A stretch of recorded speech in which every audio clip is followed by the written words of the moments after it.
classmates. So in this morning, I will going to discuss lessons for topic 2, structures of globalizations.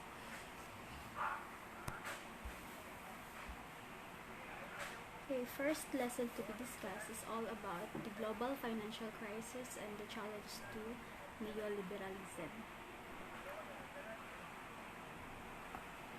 Okay, the global financial crisis and the challenge to neoliberalism. So what is neoliberalism? Let's define first what is neoliberalism. According to research, neoliberalism or neoliberalism is a term used to describe the 20th century resurgence of 19th century ideas associated with economic liberalism and free market capitalism. It is also a contemporarily used to refer to market-oriented reform policies such as eliminating price controls, deregulating capital markets, lowering trade barriers and reducing, especially through privatization and austerity, state influence in the economy.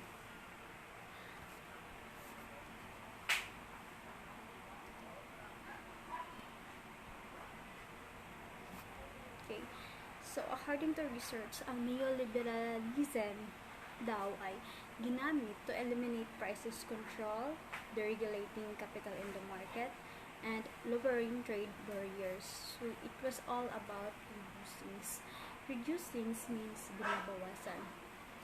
So negative ang impact nito sa ating ekonomiya. Next is global financial crisis. What is global financial crisis?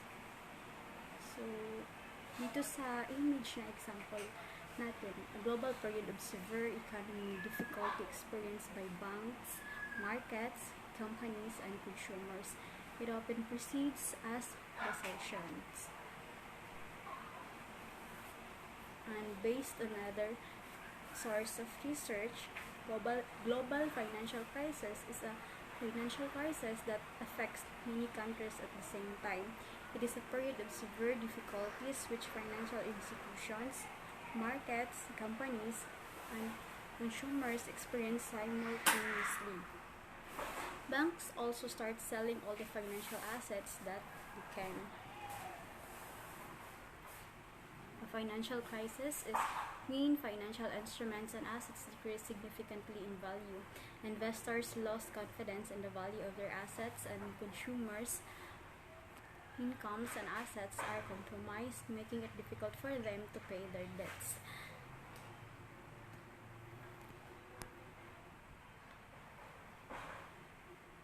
Okay, no? Sa global financial crisis is a kind of crisis that totally affect into many countries. It also says on there that a period of severe difficulties where banks started to sell all the financial assets. So, kung mapapansin natin, babagsak ang ekonomiya. So, negative din ang impact nito sa ating ekonomiya. So, what makes this as a challenge to global financial crisis and the neoliberalism?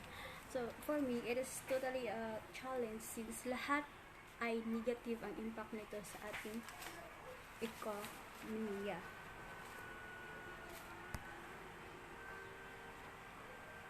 So, I guess that's the end of lesson 1.4.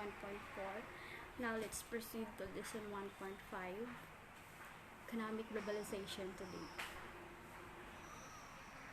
What is economic globalization? So these pictures represent the image of our economic globalization for today. So what is economic globalization? It refers to the increasing interdependence of world economies as a result of the growing scale of cross-border trade of commodities and services, flow of international capital, and wide and rapid spread of technologies. It is an interconnection of national economies across the world in issues such as trade, investment, labor, banking, and the movement of people, goods, and services. It seems like a mouthful, but it basically boils down to governments increasingly allowing their citizens to do business across borders.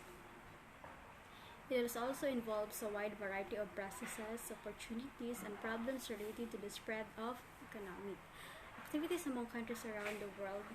There have been many periods in which it occurred, most recently including the latter 19th century to World War I, the quarter century after World War II, and the late 1960s, early 1970s to the present. So dito sa economic globalization, it refers to the widespread international movement of goods, capital, services, technology, and information. Since nasa pandemic tayo ngayon, ang economic globalization natin na very useful is sa ngayon is yung para sa akin is yung technology, because instant ang communication and it is easy for us to purchase products through online, hassle free, like examples Gcash, Paymaya, lahat ng mga sources na yan ay nagagamit natin sa pag-purchase ng products, which is factor din siya sa economic globalization natin ngayon. So, I guess that's the end of my report. Thank you and God bless.